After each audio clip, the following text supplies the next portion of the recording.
score it. So it really should, to me, that's the way I see it. So it should be a 50-50 chance. Does not mean you have to score it. It is what it is. And he lost it, which I do not blame him for it. It happens. And it cost them their game. But the honest truth also is the fact that he lost the penalty most likely cost. It was 2-2, then he probably have gone into extra time and he probably will have gone into penalties, which they could have won that game. So he lost. He literally cost them their chance at the World Cup. But the fact that people are picking on other people playing ball and not having shots on target, compared to, because it would, to me, it would not have been a problem for Harry Kane losing a penalty if people are not going off on other people just losing shots on target. And literally, nothing is more of a shot on a target than a penalty. It's so free. It's so free. Just hit it, score it, and that's get it. Out. And then we have people saying vile things. Even regular people. I saw people's comments. People actually I saw screen grabs. I think the story, we've read the story already in terms of understanding where the media is bent on, particularly in that structure.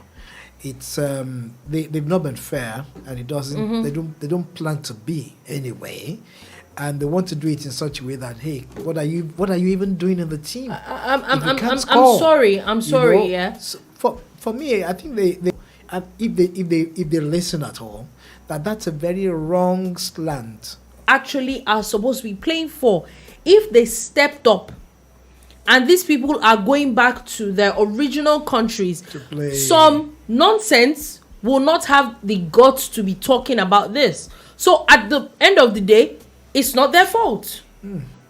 It's African football that has caused what we're seeing today. That's why people can feel that they have an opinion about nonsense like this.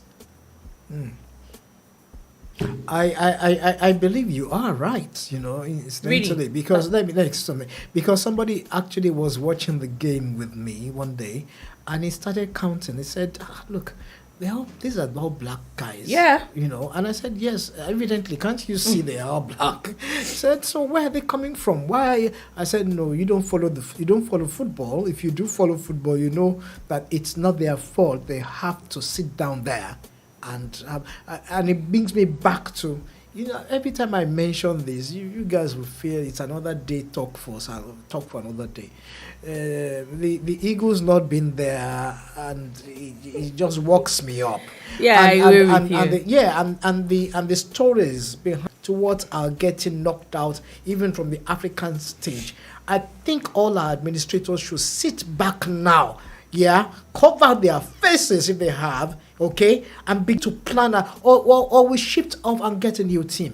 Somebody's got to say something. Something has to shift. Something has to shift. I agree. Shift them and bring a new set. You.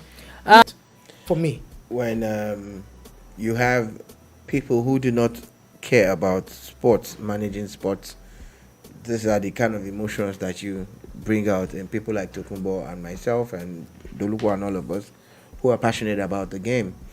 The truth, my truth about this, because my truth might not be the truth that's general and accepted.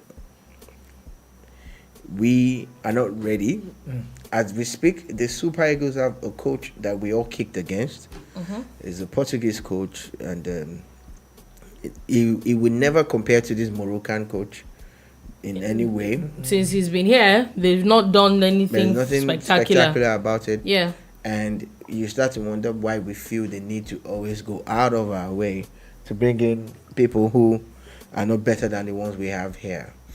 I believe that there are local coaches in Nigeria who would do way better than the guy.